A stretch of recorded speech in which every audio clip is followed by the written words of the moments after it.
नमस्कार, India voice पर स्वागत है आपका। मैं हूं आपके साथ प्रियंका मिश्रा। बुलेटिन की करेंगे शुरुआत और आपको सीधे लिए चलते हैं श्रीनगर, जहां पर राहुल गांधी और कांग्रेस अध्यक्ष मल्लिकार्जुन खड़गे पहुंचे हुए हैं। क्या कुछ कह रहे हैं आपको सुनाते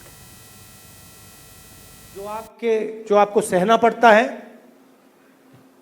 जिस डर में आप जीते हो, जो दुख आपको होता है, इसको मैं, खारगे जी, पूरी कांग्रेस पार्टी हमेशा के लिए मिटाना चाहते हैं। कल शाम को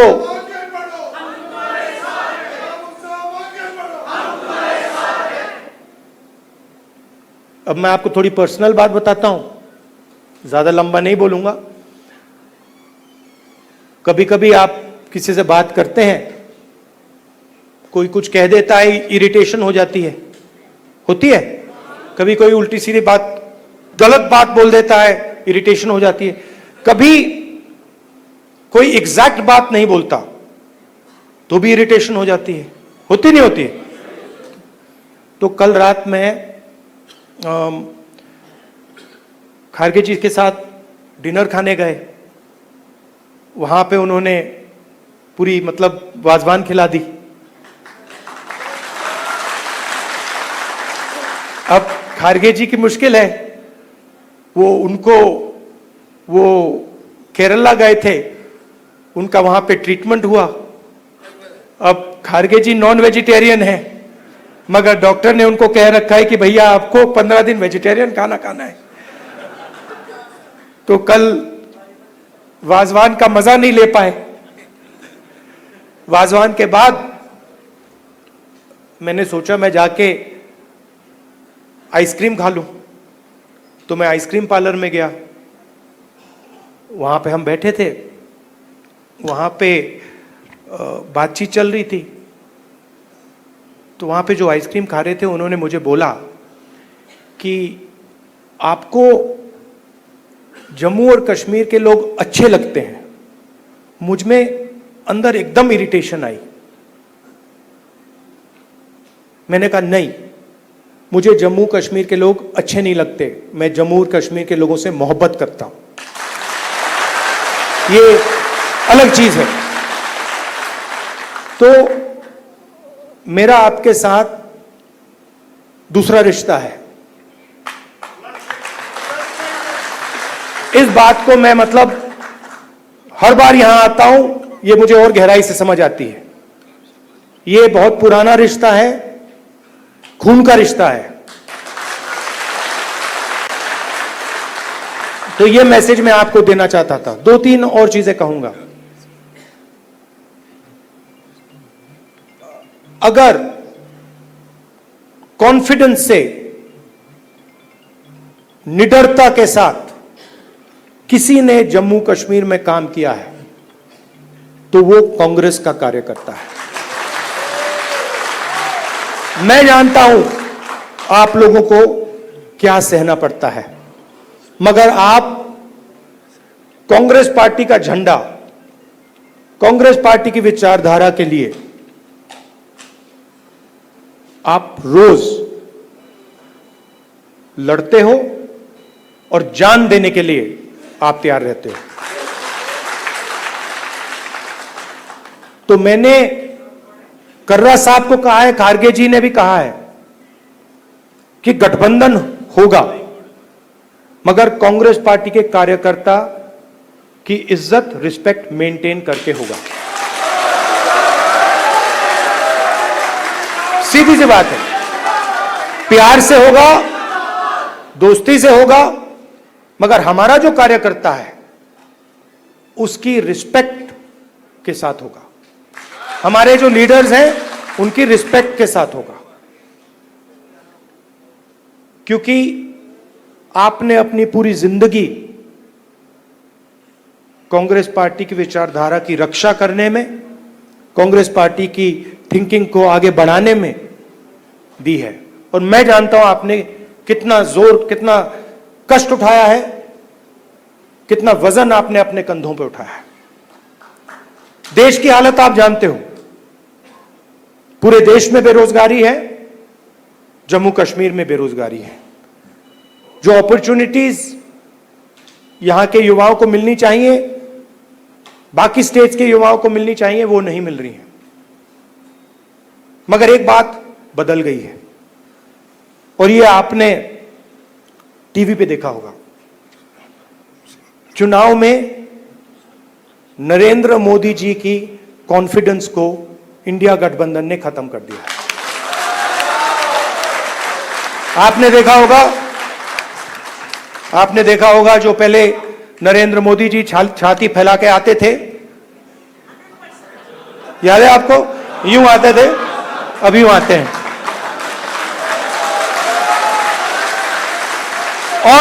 और हराया किसने? नहीं, राहुल गांधी ने नहीं, नहीं, राहुल गांधी ने नहीं, कांग्रेस पार्टी की विचारधारा ने, इंडिया गठबंधन की विचारधारा ने, मोहब्बत ने, एकता ने, रिस्पेक्ट ने। हमने हिंसा से कुछ नहीं किया, गलत शब्द प्रयोग नहीं किए, मगर नरेंद्र मोदी को साफ बता दिया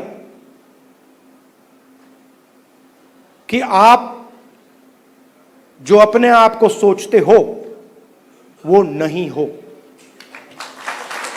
उनकी कॉन्फिडेंस को मैं आपको स्टेज से खुल के बता रहा हूं, उनकी सेल्फ कॉन्फिडेंस को, उनकी साइकोलॉजी को हमने तोड़ दिया है।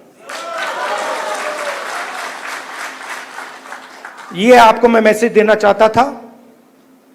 आप कांग्रेस पार्टी के कार्यकर्ता हो।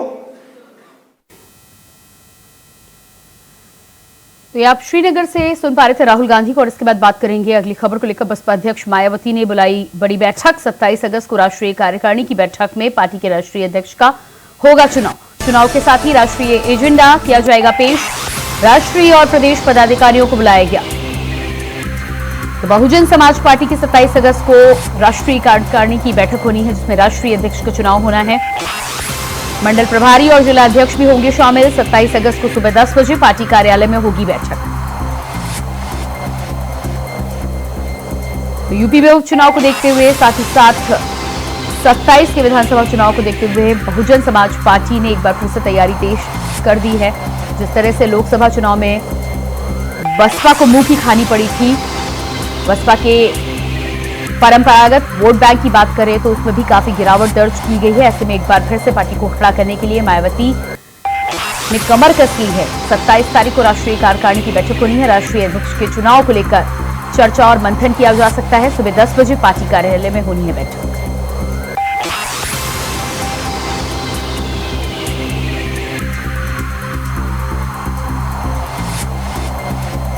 तो बसपा अध्यक्ष मायावती ने बुलाई बैठक। आगामी 27 अगस्त को होगी बीएसपी की राष्ट्रीय कार्यकारिणी की बैठक। राष्ट्रीय कार्यकारिणी की बैठक में राष्ट्रीय अध्यक्ष को लेकर होनी है चर्चा और साथ ही साथ हो सकता है चुनाव। तो 27 अगस्त को राष्ट्रीय कार्यकारिणी की बैठक में बसपा के तमाम दिग्गज पदाधिकारी होंगे शामिल। चुनाव के साथ ही राष्ट्रीय एजेंडा भी किया जाएगा पेश। बहुजन समाज पार्टी को एक बार फिर से जनता के बीच खड़ा करने की तैयारी में मायावती लगातार लगी हुई हैं। इसके साथ ही साथ अपने भतीजे आकाश आनंद को जिस तरह से बहुजन समाज पार्टी का उत्तराधिकारी मायावती ने घोषित किया था, लेकिन उसके बाद वो फैसला वापस ले लिया गया था। एक बार फिर से लोकसभा चुनाव के दौरान जिम्मेदारी ली गई थी। अब देखना ही होगा कि उपचुनाव से पहले उत्तर प्रदेश में और साथ ही साथ 27 के विधानसभा चुनाव से पहले आकाश आनंद को क्या कुछ जिम्मेदारी दी जाती है। राष्ट्रीय अध्यक्ष पद का चुनाव होना है। उम्मीद यही लगाई जा रही है कि आकाश आनंद को एक बार फिर से बड़ी जिम्मेदारी मायावती सौंप सकती है।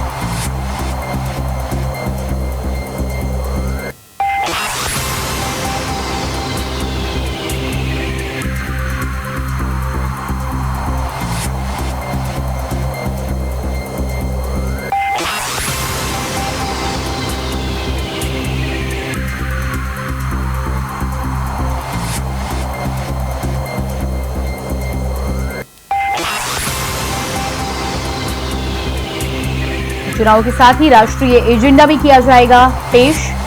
राष्ट्रीय और प्रदेश पदाधिकारियों को बैठक में बुलाया गया।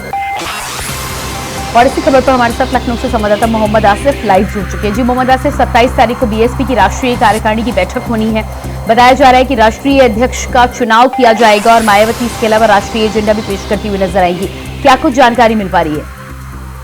जी बिल्कुल, जिस तरह से बसपा लगातार एक्टिव हुई है और खासकर उपचुनाव को लेकर काफी एक्टिव नजर आ रही है, लेकिन यहाँ पर अगर बात करें तो बसपा प्रमुख मायावती ने राष्ट्रीय कार्यकारिणी की एक अहम बैठक बुलाई है, जिसमें राष्ट्रीय अध्यक्ष का एक बार फिर से चुनाव होगा। हालांकि राष्ट्रीय अध्यक्ष के चयन को लेकर यह पूरा कयास लगाया जा रहा है कि इस बार भी मायावती बसपा की राष्ट्रीय अध्यक्ष चुनी जाएंगी। हालांकि कई ऐसे कयास भी लगाए जा रहे हैं कि जिस तरह से अपने भतीजे आकाश आनंद को नेशनल कोऑर्डिनेटर की जिम्मेदारी दी, अपने भाई आनंद कुमार को यूपी का चुनाव में यूपी में अहम जिम्मेदारी सौंपी है चुनाव जिताने के लिए। तो जिस तरह से बसपा प्रमुख मायावती के बारे में कहा जा सकता है कि हो सकता है अपनी कमान भी नेशनल कोऑर्डिनेटर आकाश आनंद को सौंप दे। फिलहाल अब 27 अगस्त को राष्ट्रीय अध्यक्ष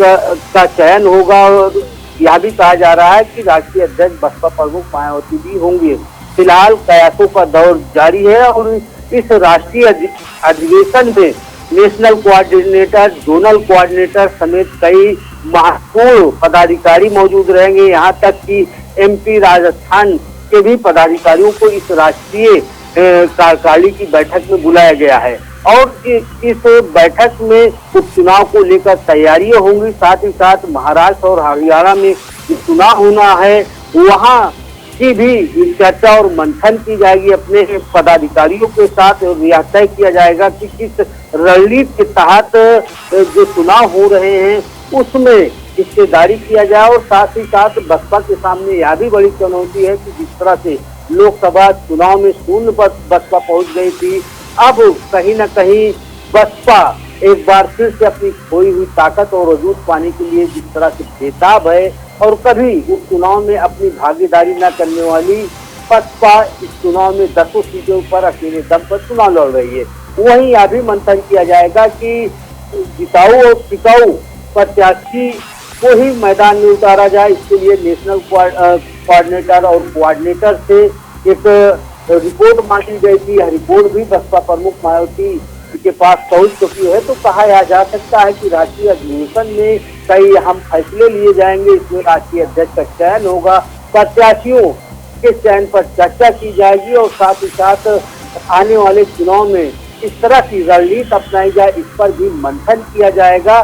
फिलहाल यह बैठक 27 अगस्त सुबह 10 बजे बसपा प्रमुख मायावती की अगुवाई में की जाएगी। जी बिल्कुल मोहम्मद आसिफ, इस तमाम जानकारी के लिए बहुत शुक्रिया आपका।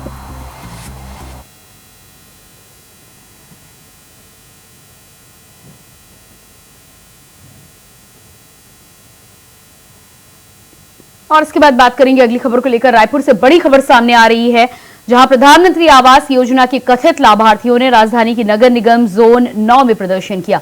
यहां बड़ी संख्या में लोगों ने मिलकर विरोध प्रदर्शन किया है। जमकर नारेबाजी करते हुए नगर निगम जोन 9 को घेर दिया गया। वहीं लोगों का कहना है कि सालों से हम लोगों को सिर्फ आश्वासन दिया जा रहा है, पीने के पानी की कोई व्यवस्था नहीं है, एक एक बूंद के लिए तरसना पड़ता है। तो वहीं लाभार्थियों ने आरोप लगाते हुए बताया है कि घरों को ठीक से नहीं बनाया गया, दीवारों में कील ठोकने से बालू झड़ने लगती है। तो वहीं रोड पर लाइट की कोई व्यवस्था नहीं है। सालों से हम परेशान हैं, अधिकारियों से मिलने पर सिर्फ आश्वासन दिया जाता है लेकिन कार्रवाई नहीं हो रही।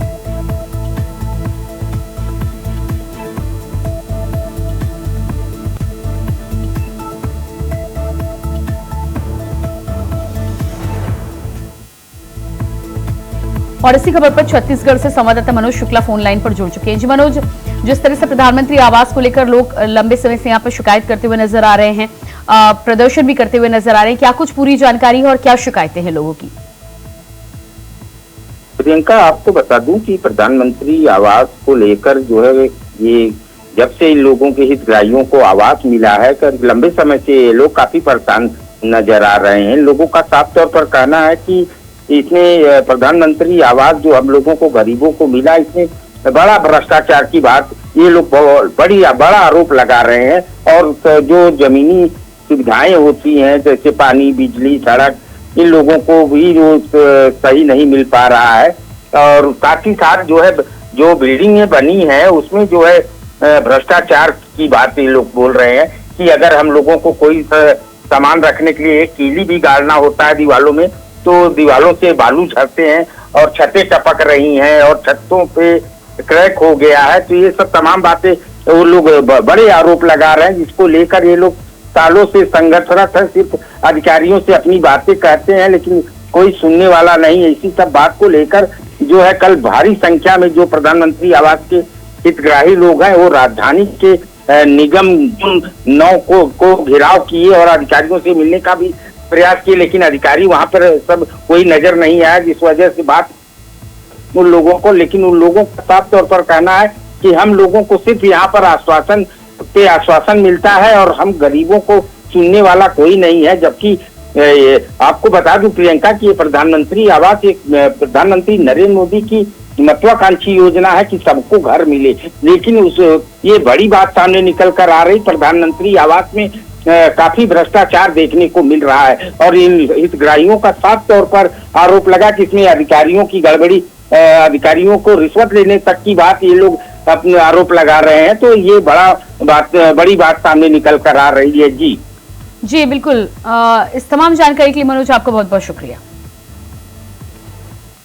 और इसके बाद अगली खबर लखनऊ से सामने आ रही है। बीएसपी अध्यक्ष मायावती ने एक्स पर लिखा, भारत बंद के सफल होने पर मायावती ने दी बधाई। भारत बंद में बीएसपी की प्रभावी एकजुटता दिखाई दी। भारत बंद में कांग्रेस सपा का उदासीन रवैया। तो बीएसपी अध्यक्ष मायावती ने एक्स पर लिखा, भारत बंद के सफल होने पर मायावती ने दी बधाई। भारत बंद में कांग्रेस सपा का उदासीन रवैया नजर आया, वहीं भारत बंद में बीएसपी की प्रभावी एकजुटता एक बार फिर से दिखाई दी। तो मायावती लगातार जिस तरह से आगामी चुनाव को लेकर और यूपी में बीएसपी की राजनीति को लेकर सक्रिय होती हुई नजर आ रही हैं, ऐसे में भारत बंद में भी बीएसपी की तरफ से जो सफल एकजुटता और सहभागिता दिखाई दी, उसको लेकर मायावती ने बधाई दी है, धन्यवाद ज्ञापित किया है।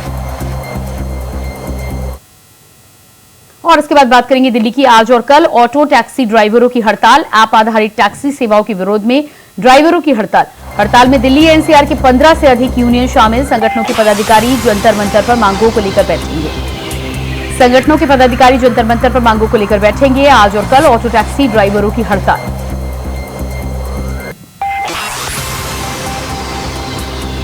ऐप आधारित टैक्सी सेवाओं के विरोध में ड्राइवरों की हड़ताल। हड़ताल में दिल्ली एनसीआर के 15 से अधिक यूनियन शामिल।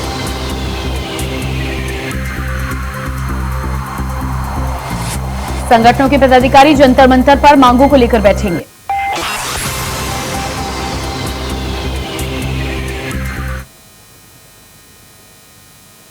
अगली खबर कन्नौज से है, जहां 4 छात्रों के अपहरण की सूचना ने पुलिस को कंफ्यूज कर दिया है। बता दें कि पुलिस को 4 छात्राओं के अपहरण की सूचना मिली थी, लेकिन जांच में अपहरण के कोई साक्ष्य नहीं मिले। बता दें कि सदर के लुधपुरी की 4 नन्ही छात्राओं ने अपने अपहरण की बात कही थी। बच्चियों ने अपहरणकर्ताओं पर कबाड़ की दुकान में कैद करने का आरोप लगाया, लेकिन पुलिस को कोई साक्ष्य नहीं मिले। एक टेम्पो में 4 बच्चियों को जो है बैठाकर 3 लोग अज्ञात लोग जो है ले आए और यहाँ पे जहाँ पे मैं खड़ा हूँ, ये जो है कचहरी के सामने जो है एक जावेद असलम की कबाड़ी की दुकान है, इसमें लाके उनको बंधक बनाया गया। यहाँ पे वो बच्चियाँ जो है छुड़ाकर उनसे भागी। ऐसा तथ्य जो है मीडिया में और अन्य सोशल मीडिया पे प्रसारित हुआ। तत्काल इसकी सूचना पर पुलिस एक्टिव हुई कोतवाली कन्नौज की और इसमें सारे CCTV कैमरे खंगाले गए। इसमें बच्चे जो है सराय मीरा तिरवा क्रॉसिंग की तरफ से स्वयं चलते हुए आ रहे हैं। इस दुकान पे बच्चों के न आने के पूरे साक्ष्य पाए गए हैं। ये यहाँ पे नहीं आए हैं। CCTV कैमरे में सारी चीज़ें दिखाई दे रही है।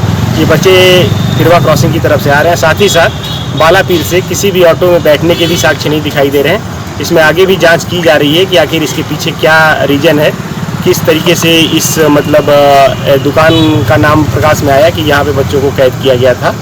आगे भी जांच की जा रही है। शीघ्र ही पूरे प्रकरण में जो भी कॉन्स्पिरेसी होगी अगर किसी प्रकार की, उसका जो है अनावरण करके कोतवाली कन्नौज पुलिस द्वारा जो है विधिक कार्रवाई की जाएगी। खबर अयोध्या से है, जहां कलकत्ता में महिला जूनियर डॉक्टर से दरिंदगी को लेकर लोगों ने कैंडल मार्च निकाला। और इसी के साथ फिलहाल इस बुलेटिन में इतना ही। खबरों का सिलसिला जारी रहेगा। नमस्कार।